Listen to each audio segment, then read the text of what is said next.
Hi everyone. It's now time for Poetry Unit Lesson 11. We're going to learn today about the poetry tool repetition, and we're also going to learn about the poetry form quatrain. Now, repetition, I'm sure you've heard that word several times before. The word repetition means to repeat, right? In poetry, when you use repetition, you're repeating the same words or even the same phrase, a group of words, over and over again. Now, there's a couple of main reasons why a poet would use repetition. One way would be to express that these lines or this word is extremely important. Okay, they're not just doing it because they don't know what else to write. Okay, what they're using repetition for is saying this is an important thing. Focus on it. I'm going to say it again. I'm going to write it again. Focus on it. Okay. Or sometimes it's because it's something that is memorable. They want you to, it's something that the poet wants to stand out. Okay?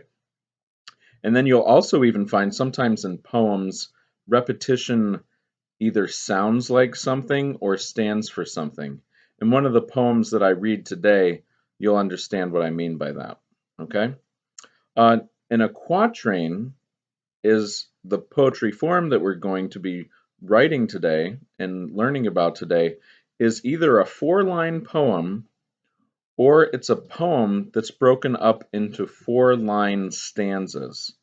Now, a stanza, if you look at a poem and you see some lines and then a space and then some lines and then a space and then some lines, those are called stanzas, all right? Now, they kind of look like paragraphs broken up into a story.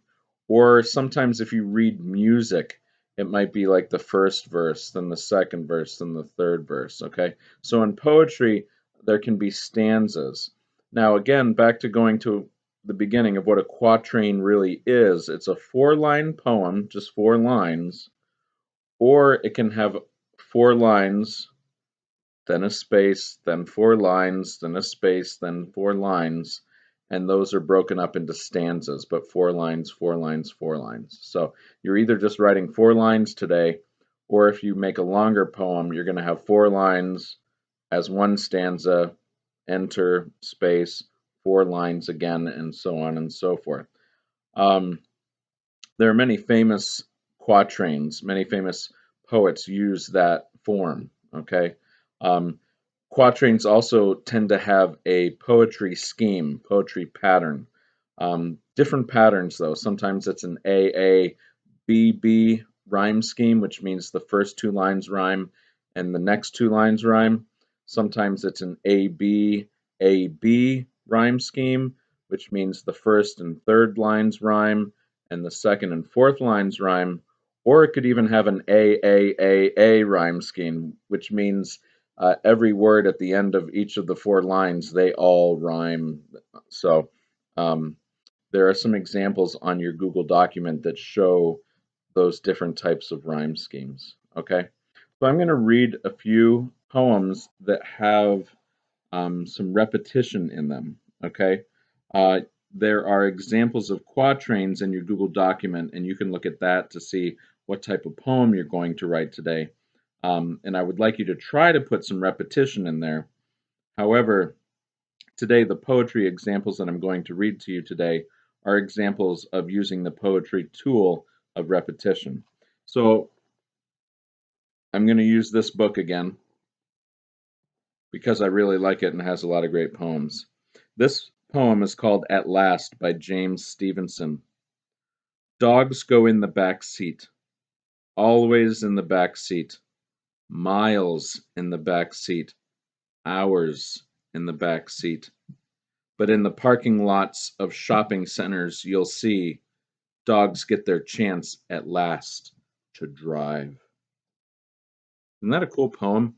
I mean, so that's an example of a free verse poem, right? There's no actual rhymes unless you want to call seat, seat, seat, seat a rhyme. But think about that. Dogs go in the back seat, always in the back seat, miles in the back seat, hours in the back seat. What this poet is trying to emphasize is this poor dog, always in the back seat, back seat, back seat. Dog, get in the back seat. And then it's a cool ending. But in the parking lots of shopping centers, you'll see dogs get their chance at last to drive.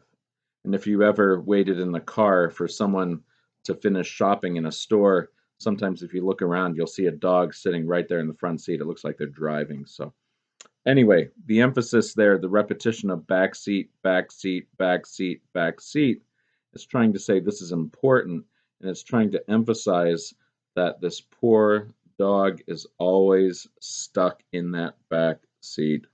Okay? So that's one good use of repetition there, a good example. The other poem I'm going to read, actually, there's two more. Here's the second poem. Every Time I Climb a Tree by David Mccord. Okay? Every time I climb a tree, every time I climb a tree, every time I climb a tree, I scrape a leg or skin a knee, and every time I climb a tree, I find some ants or dodge a bee and get the ants all over me. And every time I climb a tree, where have you been? They say to me. But don't they know that I am free? Every time I climb a tree, I like it best to spot a nest that has an egg or maybe three, and then I skin the other leg. But every time I climb a tree, I see a lot of things to see: swallows, rooftops, and TV, and all the fields and farms there be. Every time I climb a tree. Though climbing may be good for ants, it isn't especially good for pants, but still, it's pretty good for me every time I climb a tree. Now, obviously, in that poem, the line that's repeated over and over again is every time I climb a tree. Every time I climb a tree. In the last poem, in the back seat, in the back seat, in the back seat, in the back seat, it was a burdensome thing. It was a bad thing. That poor puppy stuck in the back seat. In this example, though, every time I climb a tree, every time I climb a tree, it's not burdensome. The poet's trying to express, oh, every time I climb a tree, it's so wonderful. All these fascinating things happen, and all these great things happen. And even though I skin my knee and rip my pants, I don't care because I get to do all these awesome things every time I climb a tree. So that's the emphasis there with that repetition. It's a good emphasis. It's just I love climbing trees. So. All right, I'm going to give you one more example. Some of the language in this is a little bit different, and some words we don't use anymore. I actually read, so this is from Edgar Allan Poe. I read some of this poem earlier in this poetry unit. I read part of this poem called "The Bells" by Edgar Allan Poe, and I used that to talk about alliteration as an example of alliteration, because he does use a lot of alliteration. Edgar Allan Poe, if you look at some of his poems, even though they're often discouraging and sad and sometimes scary, he uses a lot of poetry tools. So he uses some good examples of poetry tools. Um, I'm going to read the second part of this poem um, called it, remember, it's called The Bells by Edgar Allan Poe. I'm going to read the second part here. It's actually in 4 parts. And listen for the repetition. Hear the mellow wedding bells, golden bells, what a world of happiness their harmony foretells. Through the balmy air of night, how they ring out their delight. From the molten golden notes, and all in tune, what a liquid ditty floats. To the turtle dove that listens while she gloats on the moon. Oh, from out the sounding cells, what a gush of euphony voluminously wells! How it swells, how it swells, how it dwells on the future, how it tells of the rapture that impels to the swinging and the ringing of the bells, bells, bells, of the bells, bells, bells, bells, bells, bells, bells, to the rhyming and the chiming of the bells. Now, for some people, that might seem a little bit obnoxious, the part with the bells, bells, bells, bells. Now, in this instance, someone has gotten married, and it's the ringing of church bells that's happening, okay? Um, But the bells, bells, bells, bells, in this instance, it's not so much the importance of the word bell, okay? It's the sound of the word bell. That's why Edgar Allan Poe is repeating over and over again, bells, bells, bells, bells.